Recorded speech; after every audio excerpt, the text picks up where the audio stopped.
অধিকারে তুই খবর দিছস? কোন অধিকারে খবর দিছস? আসসালামু আলাইকুম বন্ধুরা, আজকে আমরা কথা বলবো গরিবের ঘরে রাজপুত্র নাটকে পর্ব 38-এ কী ঘটতে পারে তা নিয়ে। 37তম পর্বের শেষে আমরা দেখেছি মেঘলা এখন আর আগের মতো অসহায় মেয়ে নয়। সে নিজের আসল পরিচয় শালিমা চৌধুরী হিসেবেই ফিরে এসেছে।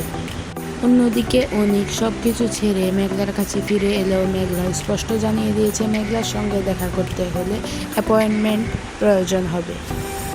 38তম পর্বের শুরুতে হয়তো অনিক মেঘলার কাছে ভুল স্বীকার করে ক্ষমা চাইবে, কিন্তু সন্তান হারানোর বেদনায় মেঘলা কিছুতেই অনিককে ক্ষমা করতে পারবে না।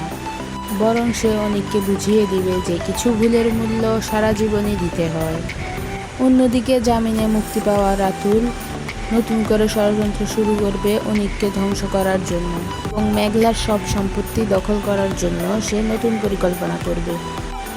এদিকে নীলাও প্রতিশোধের আগুনে অনিকের কথা মনে করে রাতুলকে সহযোগিতা করবে বলে মনে হচ্ছে অনিককে ধ্বংস করার জন্য। সবচেয়ে বড় চমকপ্রদ হতে পারে মেঘলার নতুন পরিচয়।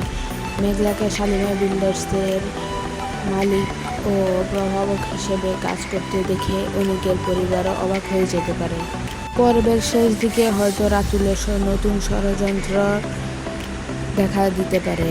মেঘলা কি অনিককে নতুন সুযোগ দেবে নাকি প্রতিশোধের পথে এগিয়ে যাবে? আপনাদের কি মনে হয় কোনটি হতে পারে সবচেয়ে বড় চমক? কমেন্টে জানাতে কিন্তু ভুলবেন না। ধন্যবাদ।